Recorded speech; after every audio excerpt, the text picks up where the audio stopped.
So worldly, that was the text that went out, worldly.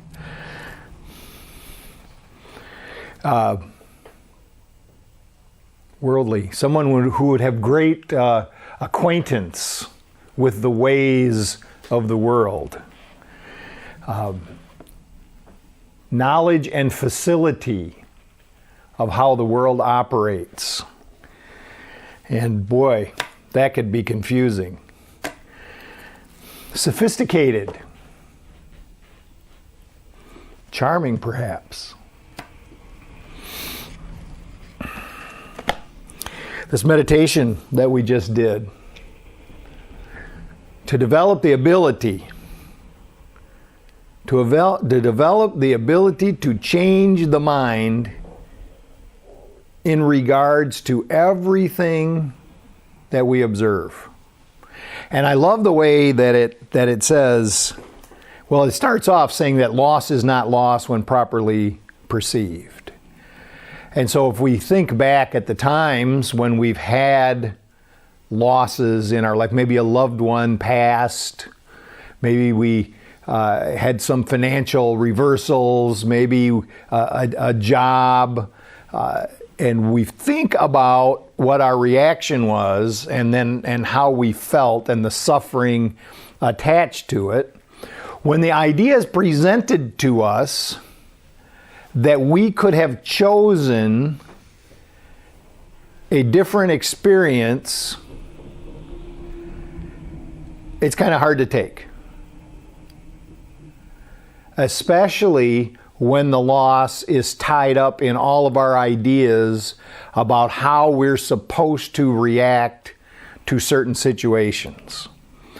Especially when we are talking about, say, the loss of a loved one, because then it would seem like if we weren't suffering, we must not have really cared about them. There has to be a certain amount of suffering involved in order to kind of validate our feelings for them and also their position in the hierarchy of importance in our mind. So the idea that grief and that sense of loss is really a choice and something that we decide to do, it's kind of hard. It's kind of hard to think about. It's kind of hard to accept. And then when we really start to examine it, though, what we see is that the major part of grief is, excuse me as I say it, self-centeredness. It's all about our loss. It's all about what we're, and if we have a belief that life is eternal, then really it's not about the one who we think we lost. It's about the fact that they're not like right with us. Oh, and then there's all kinds of other complications that go along with it. If we have unfinished business with them, if they have now, their body has now died and we had all these issues that we didn't take care of, that even makes it worse. And so I remember the last time that I saw my mother, I was still using, and she was in the midst of the depths of her addiction. And she came to the house, and she was just drunk out of her mind. And I heard her, it was in the middle of the night, maybe 2, 3 in the morning, something like that. And I heard something on the front porch.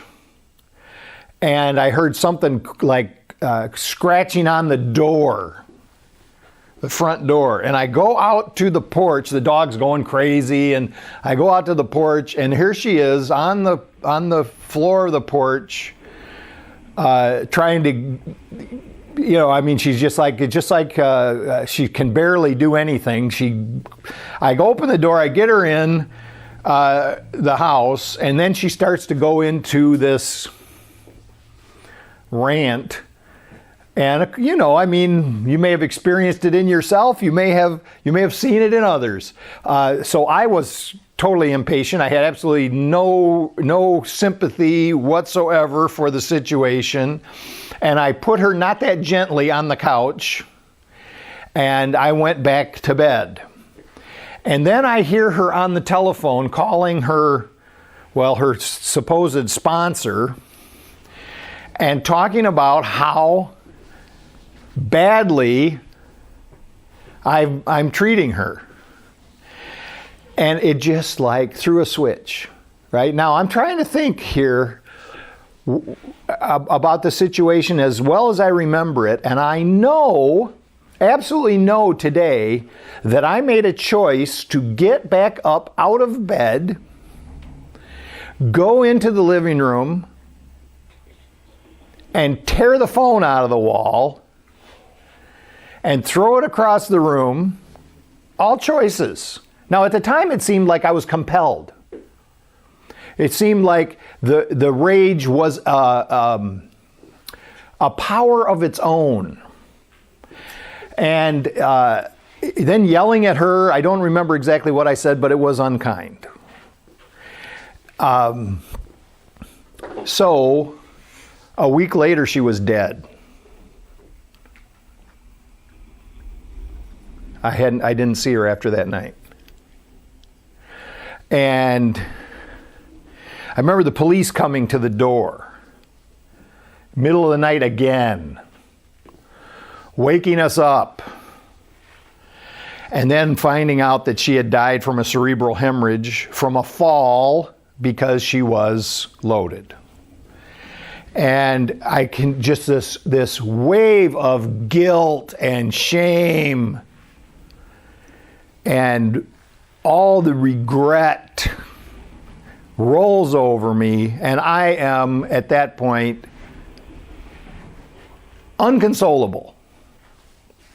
I was practically hysterical in my upset about the whole thing. And this went on, and now I didn't understand at the time what was really going on. I actually thought that what was happening with me was just a natural occurrence, but then thinking about it later as time went on, what I realized was because we had such a lot of unfinished things between us, and that the last time I had seen her, I had treated her badly, all this guilt made that loss that much worse. And I can remember my aunt at the funeral, because I was still, by the time the funeral came around, I was still just a basket case over the whole thing. And I remember her saying to me, well, she's fine. Why are you so upset? So now, at the time, I did not believe she was fine. Let me say that, right?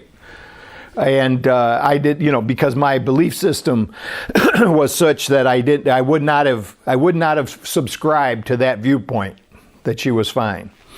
But the question was still valid. And so what happened after that was it took me some weeks really before I recovered myself about it. I mean, it was really and of course what I did was I used even more than what I'd used before. I did not go to the cemetery after we buried her. I did not go to that cemetery until it had to be then. I'm thinking it was 4 years. So before I went back to the cemetery. And I went back to the cemetery when I had a year clean and was on my 9th step. And it was at that point in the cemetery, just standing there, and I'm thinking of the grave and the headstone as a symbol. It's just at this point I'm really not thinking that I have to be standing there to communicate with her, but it was symbolic, and I thought it was the best thing to do. the best spot to make this amends. And so what I had done was I had written a letter to her as if I was speaking to her. I'd written a letter saying, these are the things that I regret. And my point of view, of course, had changed quite a bit since then, because I, had come to that full realization that the reason that she had been acting the way that she was acting was that she was in full-blown addiction, and the reason that I was acting the way that I was acting was the same. Which is to say that I'm identifying it now as addiction, but really what was going on was both of us were caught up in the illusion of this world that we were alone, that we were separate from each other, separate from everyone else, and therefore living a life full of fear that had to be managed, by something else in the world that seemed to promise some relief. So different substances, all sorts of relationship things that go into this. And so this meditation today, which is saying I can elect to change all the thoughts that hurt, this idea would not have, I would have said at the time that that's impossible, that I really don't have any control over how I think. These thoughts just come to mind. I don't have any control over how I feel. That's just the way I feel. And certainly, I would have said that I didn't have any control over the world that I was experiencing. So it took some time to get to that place where I realized that yes, there was, and even, now one thing that needs to be said is when we are in the state of mind where we're, looking for outside solutions to inner problems, that's our answer. That's the thing that's what we're counting on. And of course, as time goes on, it more and more disappoints us. But when we're in that mode of thinking and believe that a substance or other people can do things for us that are going to make us, whole, make us feel better, if they act right, if they speak to us in the right way, when we're in that mode of thinking that's our solution, it's very difficult to see that we actually have a choice where we can change things ourselves. But I love the way this lays it out in this meditation. It was a lesson from a couple days ago. I can elect to change all the thoughts. It says, so first we tell ourselves, this is what it says, this is how you do it. It gives the method, it lays it out simply. It says, the first thing you do is you tell yourself, I can change my thinking. You can even say it out loud to yourself. I can change my thinking. Now, intellectually, the idea is not really that hard to accept, although you may have some disagreements with it. But so then it says, this is the truth that first to be said and then to be repeated many times. So you may get some intellectual idea that this is possible, it could be true, but you keep saying it. Every time that we get into one of those cyclical kind of thought patterns that leads us to suffering, we tell ourselves, I can change these thoughts. I can decide to change my thinking. And we keep saying it over and over again. And then what it says is, it is accepted as partly true, but with reservations. Which means as we're telling ourselves that, it seems all fine and good until something bad happens. Until something bigger happens. Well, I can change my thinking about these things, but man, this deal that's going on here right now, there's no way. I mean, it's overwhelming. It's on top of me. It seems to be smothering me. There's no way. And then it says, then to be considered seriously more and more. Now, what's going on here? It's a process of change. It's a practice. It's a discipline. That's what's going on here. And it really is not, even though this was a lesson for a day, it's really not talking about just this being accomplished in one day, although that's possible. It's saying that this is a discipline that is going to go on over time. And we're going to be better at it at some times, and we're going to be not so good at it at other times, depending on the severity of the situation. What we feel is the severity of the situation. It says, then to be considered seriously more and more, finally accepted as the truth. I can elect to change all thoughts that hurt.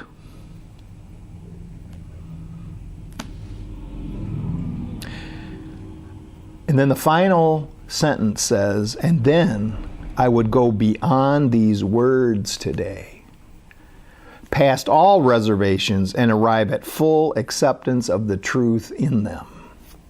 So the words are symbols. The words are symbols of an inner condition.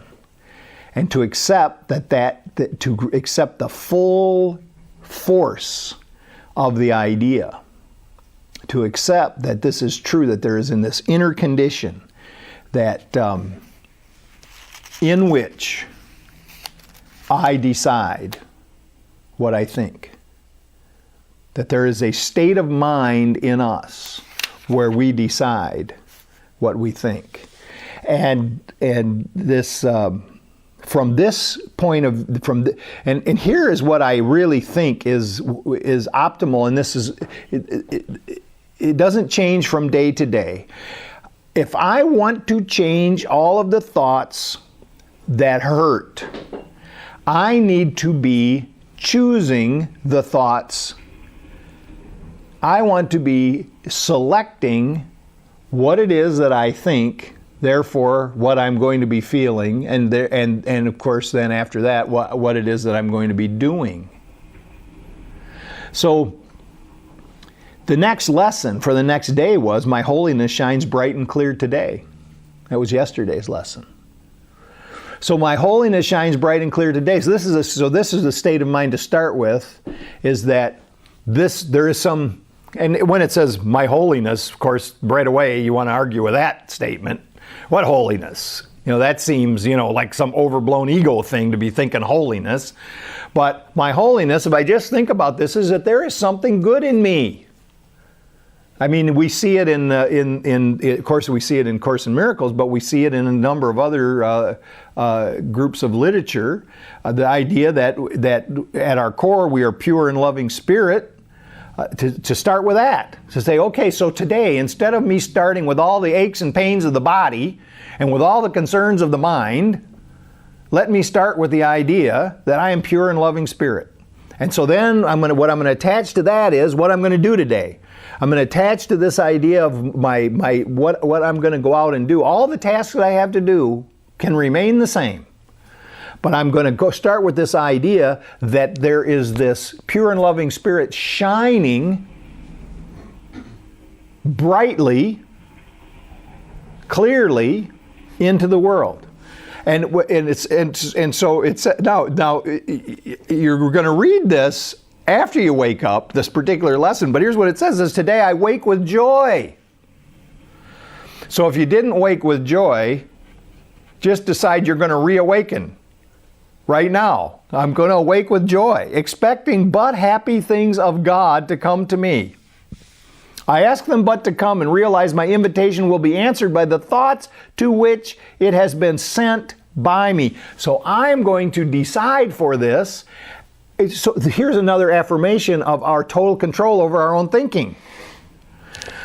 And I will ask only for joyous things the instant I accept my holiness. So there's the key. When I accept the fact that at my core I'm pure and loving spirit, so it is.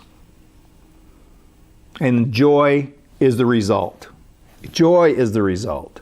For what would be the use of pain to me? What purpose would my suffering fulfill? And how would grief and loss avail me if insanity departs from me today? So here I guess the implication would be, I'm kind of thick-headed, I got to consider it for a minute. The implication would be that the reason I'm having all this pain is a direct result of my insanity. And that my insanity is thinking I'm someone other than who I am.